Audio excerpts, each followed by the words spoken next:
আমি হ্যাংলা পেটুক বিপ্লব। আজ এসছি দত্ত কাকিমার রান্নাঘরে, আর এখানে তৈরি হবে একদম অভিনব গোবিন্দভোগের বিরিয়ানি।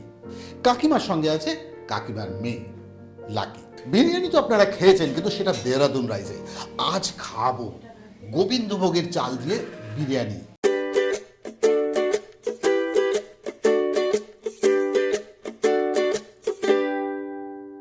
এখানে আমি কিছুটা পেঁয়াজ কুচিয়ে নিয়েছি, 8টা মতো হবে এখানে।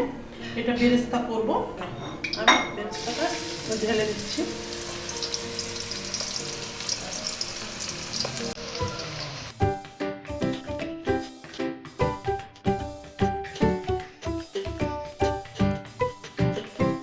বেরেস্তাটা প্রায় হয়ে আসছে। এটা খুব লাল করা যাবে না, কারণ এটা ভাজিয়ে নামার পরেও কিছুটা গাঢ় কালার হয়ে যেতে থাকে। সেজন্য বাদামি হতে হতেই এটা তাড়াতাড়ি করে নামিয়ে ফেলতে হবে। আমি অর্ধেকটা নামিয়ে ফেলবো বিরিয়ানি ডেকোরেশনের জন্য, আর বাদ বাকিটা এখানে রেখে দেব। বিরিয়ানির জন্য যেসব মশলাগুলো লাগবে, মশলা হচ্ছে এটা জয়ফল, সাজিরা, লং, গোলমরিচ, মানে কালো গোলমরিচ, সাদা গোলমরিচ, এলাচ, দারচিনি, তেজপাতা, জয়ত্রী, আর এটা বেরেস্তা। এটাকে মিক্সারে ফেলে মিহি করে নিতে হবে।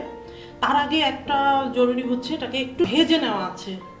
একটু মানে শুকনা কড়াইতে ফেলে অল্প জালে কিছুটা মচমচে করে নেওয়া আছে, তাহলে গন্ধটা একটু সুন্দর হয় আর কাঁচাটা একটু ঝাঁঝালো হয়। আর কিছু আইটেম আছে এখানে যেগুলো আস্ত দেয়া হবে রান্নায়, গুঁড়ো করা হবে না। সেটা হচ্ছে এই যে তেজপাতা, দারচিনি, লং, গোলমরিচ, এগুলো আসলে গুঁড়ো করার কোনো দরকার নেই।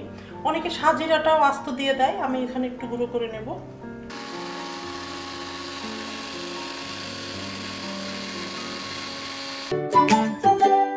এখানে 2.5 কেজি মাংস আছে, বিরিয়ানির মাংস। টক দই মাখিয়ে রেখেছি 15 মিনিট ধরে।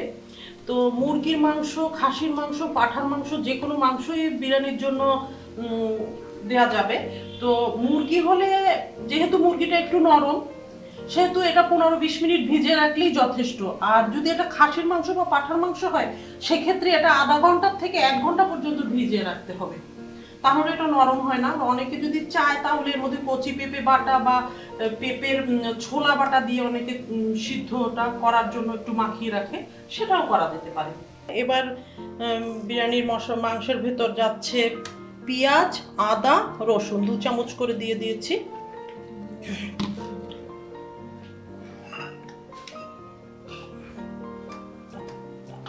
আর যেটা যাবে সেটা হচ্ছে 2 চামচ জিরার গুঁড়ি, 1 চামচ ধনের গুঁড়ি দিয়ে দিচ্ছি, আর এখন কিছুটা লবণ। কিন্তু কখনোই ভুল করেও লাল মরিচ, লাল রং টাইপের কোনো কিছুই দেওয়া যাবে না, লাল বা হলুদ। যেমন হলুদ কিংবা শুকনা মরিচের গুঁড়ো, এগুলো কোনোভাবে যাবে না। এখানে ঝাল বানানোর জন্য যেটা দরকার সেটা হচ্ছে কাঁচা মরিচ।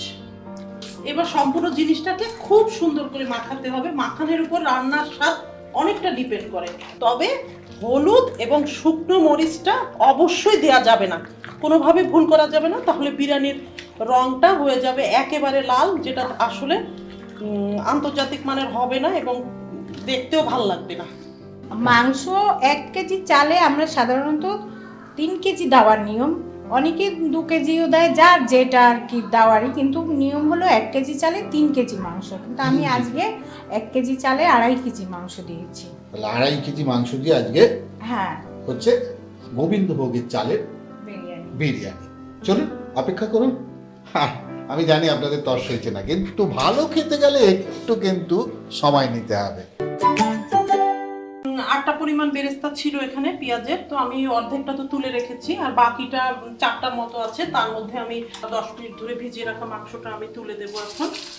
তার মধ্যে দেখতেই পাচ্ছেন কিছু কাঁচা পেঁয়াজ দিয়ে দিয়েছি। পেঁয়াজের পরিমাণটা কিছুটা কম হবে আন্দাজ করে, আমি এখানেও কিছুটা পেঁয়াজ দিয়ে দিলাম। তাহলে কাঁচা মশলার মধ্যে যাচ্ছে পেঁয়াজ বাটা, রসুন বাটা, আর টক দইটা তো আছে, কিছুটা লবণ।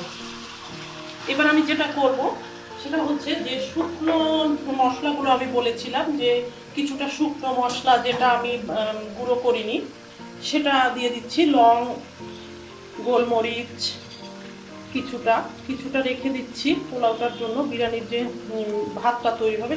কিছুটা তেজপাতা দিয়ে দিলাম, এলাচ দারচিনি কিছুটা রেখে দিলাম, বিরিয়ানির ভাতটা তৈরি হওয়ার সময় ওটা লাগবে। যেভাবে ঠিক মাংসটা রান্না করে এটাকে আমি ঠিক সেইভাবেই রান্না করব। কষা হবে, কষা হবে, তারপরে জল দেব, কিছুটা জল দেব, জল দিয়ে আবার টানাবো, টানিয়ে একদম জলহীন করে এটাকে আমি মানে বিরিয়ানি সিদ্ধ করে ড্রাই করে নিতে, হ্যাঁ ড্রাই করে নিতে হবে। হ্যাঁ, এখানে 4-5টা কাঁচামরিচ দিয়ে দিলাম ঝালের জন্য, যেহেতু শুকনো লঙ্কা এখানে দেয়া হয়নি, কালার লাল হয়ে যাবে এজন্য, সেজন্য এখানে কিছু কাঁচামরিচ দিয়ে দিয়েছি। এটা করতে কতক্ষণ লাগবে মোটামুটি?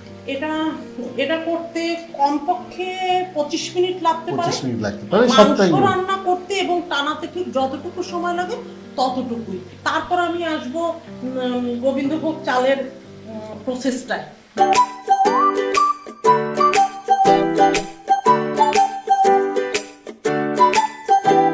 বিরিয়ানির একটা গুরুত্বপূর্ণ উপাদান হচ্ছে আলু। এটা বড় বড় টুকরা করে কেটে লবণ মেখে কিছুটা ভেজে নিতে হবে। তারপরে যে যেমন ভাবে দিতে পছন্দ করবে, কেউ মাংসের শেষ সময়ে, মাংস কষানোর শেষ সময়ে দিয়ে দেওয়া যাবে, আবার পোলাওয়ের জলটা দেওয়ার পরেও দেওয়া যায়। এখানে 100 গ্রাম তেল আছে, তেলটা আমি এখন হাঁড়িতে দিয়ে দেব। অনেকে আছে সম্পূর্ণটাই ঘি দিয়ে করে, আমরা করি না। আমরা কিছুটা ঘি এখানে এখন দিয়ে দেব। কিছুটা ঘি অল্প, 1 চামচের মতো, টেবিল চামচের 1 চামচ ঘি দিয়ে দিলাম। আর বাকি ঘিটা দেবো পোলাও একদম বিরিয়ানিটা হয়ে গেলে। গোবিন্দভোগ চালটাকে ধুয়ে জল ঝরতে রেখে দেওয়া হয়েছিল, এবার এটাকে হাঁড়ির মধ্যে দিয়ে দেব ভাজার জন্য। এবার এটাকে নাড়তে থাকবো মিডিয়াম আঁচে 15 থেকে 20 মিনিট ধরে নাড়তে হবে, এবং অনবরত নাড়তে হবে। অনবরত না নাড়লে হয়তো বা নিচে এক পাশ বেশি ভাজা হয়ে যাবে বা পোড়া লেগে যেতে পারে, এজন্য অনবরত নাড়তে হবে। আর এটা হয়েছে কি না এটা বোঝার জন্য আসলে দাঁতে ফেলে দেখলেই সবচেয়ে ভালো হয়। মুচমুচে করে ভাজতে হবে, একদম খাস্তা করা যাবে না, একটু মুচমুচে করে ভেজে নিতে হবে। বিরিয়ানির তেল ব্যবহারে আমাদের একটু সতর্কতা অবলম্বন করতে হবে। সেটা হচ্ছে, যেহেতু আমরা বিরিয়ানির মাংস এবং পোলাও আলাদা আলাদা করে রান্না করছি, সেহেতু তেল দুটোতে অর্ধেক অর্ধেক যাবে। আমরা যদি 300 গ্রাম তেল ব্যবহার করি, তাহলে পোলাওয়ে 150 গ্রাম, মাংসে 150 গ্রাম তেল দিতে হবে। চালটা তো ভাজা হয়ে গেছে, এবার এখানে গরম জল ঢেলে দেওয়া হচ্ছে। 1 কেজি চালে 2 কেজি গরম জল। এবার আমি এখানে দিয়ে দেব কিছুটা তেজপাতা, গোলমরিচ, আস্ত কাঁচামরিচ দিয়েছি 6টা, লং, কিছু কাটা কাঁচামরিচ 2টো বা 3টে দিলেই হবে। 1 চামচ চিনি দিয়ে দিলাম, 2 চামচ লবণ, পরে স্বাদ করে নিয়ে কিছুটা মিশিয়ে প্রয়োজন হলে দেয়া যেতে পারে। এবার ভালো করে নেড়ে দিচ্ছি। এবার আমি অপেক্ষা করব জল এবং চালটাকে সমান হওয়ার জন্য। মিডিয়াম জালে রেখে অপেক্ষা করব। চাল আর জলটা প্রায় সমান হয়ে এসছে। এবার মাংসটা, কষানো মাংসটা ঢেলে দেওয়া হবে। ঢেলে দেওয়া হয়ে গেছে, এবার এটাকে ভালো করে মিশিয়ে দিতে হবে।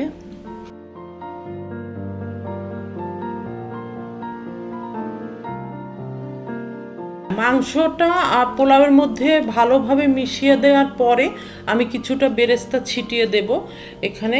আর কিছুটা বিরিয়ানির মশলা, গুঁড়া মশলা আমরা রেখে দিয়েছিলাম বিরিয়ানির উপরে, সেটা ভালো করে ছিটিয়ে দেব। এবার বিরিয়ানির মশলাটা এবং বেরেস্তাটা বিরিয়ানির সাথে ভালো করে মিশিয়ে দিতে হবে। এবার একটা চাটু গরম করে বিরিয়ানির পাত্রটাকে সেই গরম চাটুর উপরে রেখে দিতে হবে 20 থেকে 25 মিনিট একদম নিভা জালে। প্রয়োজনে মাঝে মাঝে দেখে নেওয়া যেতে পারে যে বিরিয়ানিটা ঠিক কোন পর্যায়ে আছে।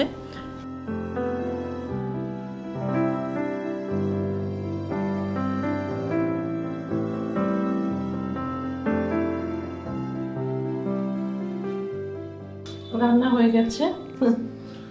এবার উঠাচ্ছি, দেখি কি অবস্থা আছে। হ্যাঁ, একদম আমাদের বিরিয়ানি পারফেক্ট। পরিবেশনের পালা, তবে তার আগে একটু পেঁয়াজ ভাজাটা ছিটিয়ে দিয়ে রাখি। ছিটিয়ে দিয়ে ঢাকাটা দিয়ে রাখি, কিছুক্ষণ পরে পরিবেশন করে দেখাচ্ছি কেমন হলো আমাদের বিরিয়ানি। আমার পাশে দেখতেই পাচ্ছেন, একে তো চিনেই ফেলেছেন মোটামুটি, কারণ এ হচ্ছে আমাদের আদরের ভাগ্নি পৃথিবী। পৃথিবী আজকে এসছে আমাদের একটা নতুন মেনুর সঙ্গে পরিচয় করাবে। অবশ্য বিরিয়ানি খেতে গেলে এটা খেতেই হবে, তাই পৃথিবী বলেছিল যে আপনারা যদি ওই দিদার হাতে বিরিয়ানি খান তাহলে আমি কিন্তু আপনাকে আরেকটা জিনিস খাওয়াবো। সেটা কি খাওয়ার চাইলে শুনি? আমি খাওয়াচ্ছি বোরহানি। আচ্ছা, এটা কি বাংলাদেশের লোক বেশি খায়? হ্যাঁ, বিরিয়ানি হলে বোরহানি ছাড়া চলেই না। বোরহানিটা খায় কেন? বোরহানি খেলে বিরিয়ানি খাওয়ার রুচিটা যেমন বেড়ে যায়, সাথে হজমেও অনেক সুবিধা হয়। কারণ বিরিয়ানি যেহেতু অনেক রিচ ফুড, হজম হতে অনেক সময় লাগে, তো বোরহানি খেলে হজমটা অনেক সুবিধা হয়। আচ্ছা, বোরহানি করতে কি কি লাগে একবার তুমি যদি আমাদের বলে দাও আর কি। বোরহানি বানাতে প্রথমেই আমার যেটা অবশ্যই লাগছে সেটা হচ্ছে পুদিনা পাতা। এটা আমাদের গাছের পুদিনা পাতা, মানে বিশুদ্ধতার জন্য, মানে হ্যাঁ একদম ফ্রেশ। আর এখানে আমি নিয়েছি সরিষা, এটা হচ্ছে ধনিয়া গুঁড়া করে নিয়েছি, এটা হচ্ছে জিরা বাটা, আর এটা হচ্ছে যে ধনিয়া পাতা, আর এখানে আমি নিয়েছি কয়েকটা কাঁচামরিচ, আর এখানে আমি স্বাদের জন্য নিয়েছি কিছু বিট লবণ, আর এটা হচ্ছে চিনি। চিনি। আর যেটা অবশ্যই লাগবে সেটা হচ্ছে টক দই। টক দই, একদম দই, হ্যাঁ। টক দই। ঠিক আছে, তাহলে আমরা এবার এটা কিভাবে বানাতে হয় একবার দেখি।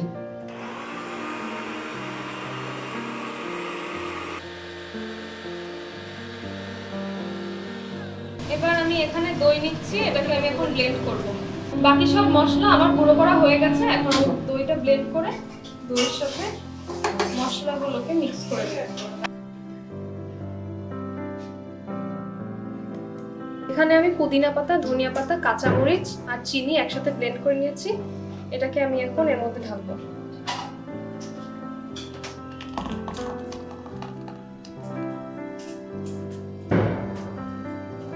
এখানে আমি 2 চা চামচ সরিষা বাটা দিয়ে দিচ্ছি,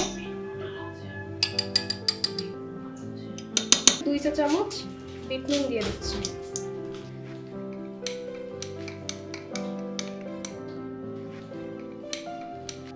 এবার আমাদের বোরহানিটা রেডি।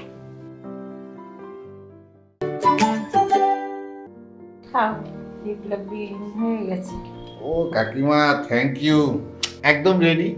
আর কাকিমা জানে আমি হ্যাংলা পেটুক বিপ্লব, তাই দেখুন একেবারে ডিশ ভরে দিয়েছে। প্লিজ নজর দেবেন না। খাচ্ছি, তবে তার আগে একটা কথা বলে দিই, প্লিজ সাবস্ক্রাইব করুন আর বেল আইকনটা টিপে দিন, তাহলে কাল আবার কি খাচ্ছি সেটাও জানতে পারবেন, তাই তো?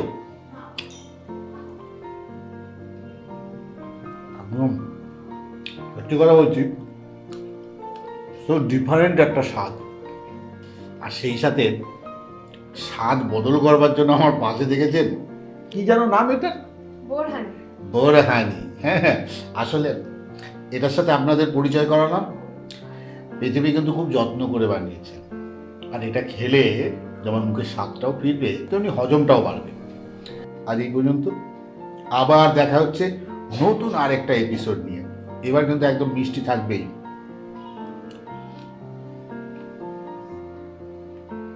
কোনো কথা হবে না।